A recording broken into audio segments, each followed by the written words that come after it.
Hello and welcome to the history of Batman. Omega Ordain coming at you with the history of the Batmobile. And here we go. The first live-action Batman film was a serial produced by Columbia in 1943. Like most other serials, these were low-budget affairs that were once a week, featuring cliffhanger-type endings to draw audiences back to the next installment. Lacking the funding of the later Batman projects, the Batmobile was simply a factory-stock convertible.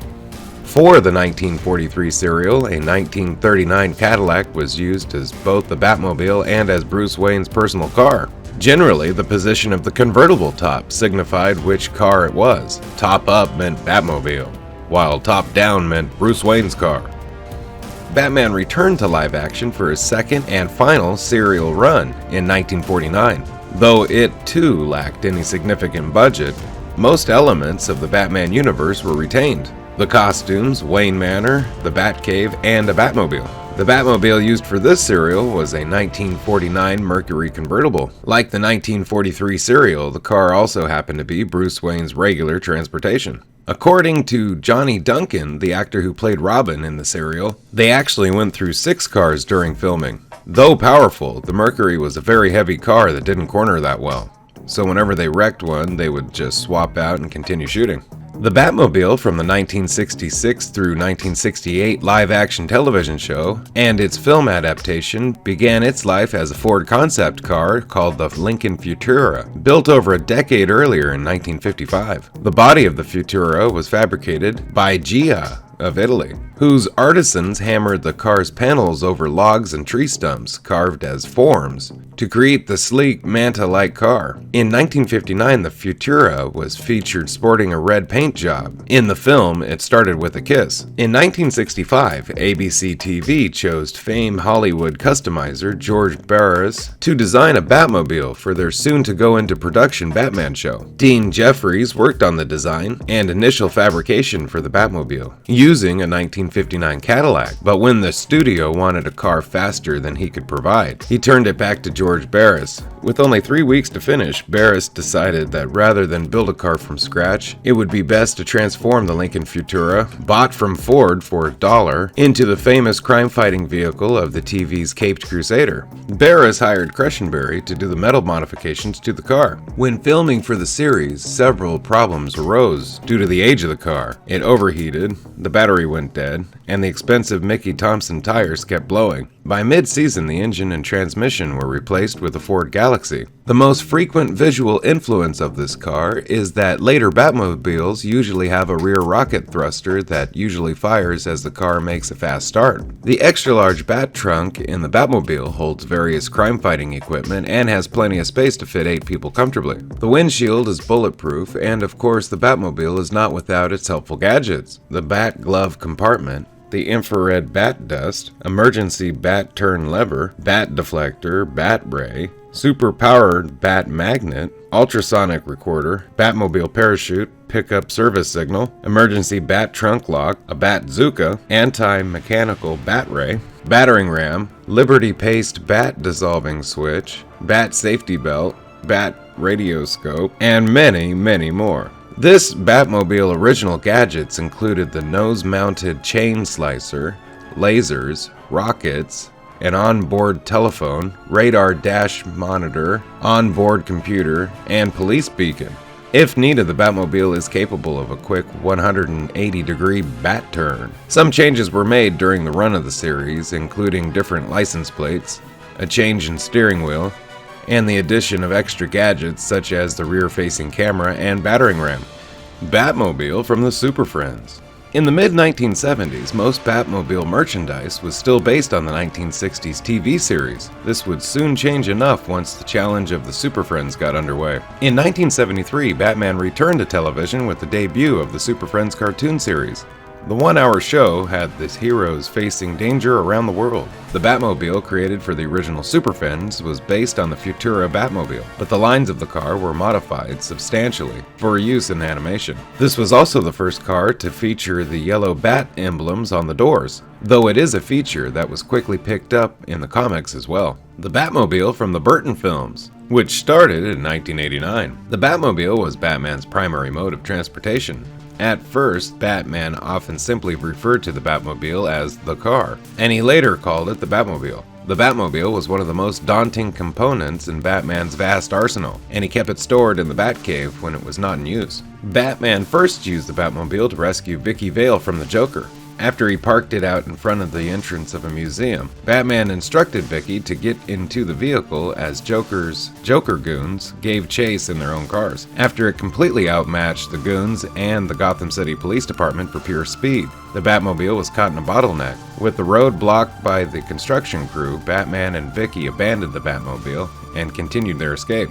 Eventually, Batman used a communicator to call the Batmobile to him after he dispatched Joker's goons. The Batmobile later became a target of a scheme by the Penguin to frame Batman as a criminal. After he sabotaged the Batmobile while Batman rescued the Ice Princess from Catwoman, Penguin gained control of the Batmobile and used it in a destructive joyride throughout the civilian-filled Gotham streets before Batman managed to deactivate the receiver of the control signal. When the Batmobile was freed from Cobblepot's control, the incident caused the desired effect, and the police and the public labeled Batman as a criminal.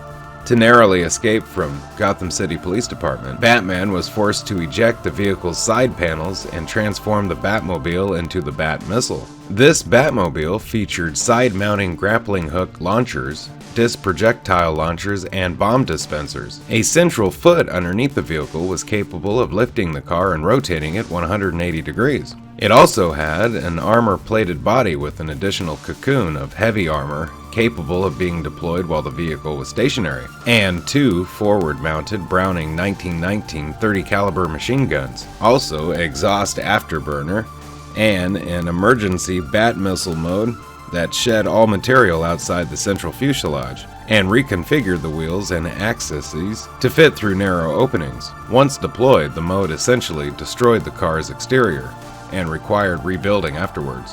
Batman, the animated series, Batman's second and major high-tech Batmobile. It was later phased out in favor of a sleek 2-passenger coupe. Designed and created and maintained by Earl Cooper and his daughter, this Batmobile was created when Batman turned to Earl after his first Batmobile became run down, featuring all kinds of intricate details such as a turbine jet, grappling hook that deploys from the front, ejector driver and passenger seats, onboard navigation and computer with video uplink, oil spillers, and spiked wheels that deploy to do damage to an offender's car. The Batmobile is not only nice to look at, but is also deadly to go up against. The Batmobile from Batman Forever. After Batman replaced the previous Batmobile that he used in his battles against the Joker and the Penguin, Batman took that model out to confront Two-Face as he held up the Second National Bank of Gotham. While he patrolled Gotham City streets, Batman was ambushed by Two-Face and his thugs. While he escaped the initial attack, Two-Face's thugs gave chase with their own cars until Batman turned down an alleyway and, using a grappling system that was built into the Batmobile, ascended the building's walls. That allowed him to escape while Two-Face's thugs crashed into the walls below. During Two-Face's and the Riddler's attack on Wayne Manor, this Batmobile was destroyed along with the majority of the Batcave. The Batmobile from the movie Batman and Robin. The Batmobile was the third known model that was used by Batman. That model appeared to resemble the Batmobile in Batman the Animated Series. After the previous Batmobile was destroyed by the Riddler, Batman introduced the new Batmobile in the Batcave as soon as it rose up from the turntable. This Batmobile had a maximum speed of 230 miles per hour. The Batmobile from Batman Beyond. This new flying Batmobile was introduced in the Batman Beyond episode Blackout, when Terry McGinnis had to pursue the shape-shifting criminal Nth, and used the car ever since. Its design is a radical departure from the usual style of Batmobiles, as they usually have a bat motif, from a bat faceplate on the grille to tail fins resembling bat wings. The new Batmobile is simply a sleek pod with sharp angles and rounded sides. The interior is a red illuminated single-person cockpit with computer circuitry and displays visible all around. The Batmobile from the cartoon The Batman. In this animated series, the Batmobile, resembles a sports coupe with multiple jet exhaust slits protruding from the black bumper. The Batmobile from The Brave and the Bold. The Batmobile is the key form of transportation used by Batman in this war against crime. In this incarnation, the Batmobile has a unique application, a triple changer function which features the Batplane, the Batboat, and the Batcycle, and an exoskeleton robotic Batsuit. As a cutting piece of technology developed by Bruce Wayne's company, Wayne Enterprises, the Batmobile was used by the Caped Crusader in his crime-fighting career. Batman has used the Batmobile for so many years that it has become almost synonymous with the Dark Knight himself. The Batmobile from Batman Begins, The Dark Knight, and The Dark Knight Rises. The tumbler was a vehicle that was used by Batman. It came complete with an array of weapons and gadgets. When Bruce Wayne re-established his connections to his father's company, Wayne Enterprises, Bruce met former board member Lucius Fox in the Applied Sciences division. There, Bruce was able to acquire various gadgets for his soon-to-be alter ego known as Batman. One of them was the Tumbler, a prototype armored tank that was designed as a bridging vehicle for the military, which included weaponry and the ability to boost into a rampless jump. The Tumbler had a pair of machine guns that were mounted on the nose of the car. Other devices included 6 rear flaps to assist brakes, rocket launchers, landing hook to spring-landed stabilization, an integrated fire exhaust system, and both front wheels could eject when the vehicle was damaged and form the Batpod, or Batcycle. The Batmobile from Batman vs. Superman. This Batmobile had tons of extra weapons and equipment, though it was no match for Superman. It weighed 8,800 pounds. It has a ballistic missile system, firing a dozen rockets at the touch of a button, smoke grenades which can be used both defensively or as cover offensively to confuse and disorient the enemy, and a high-powered Gatling gun on its exterior.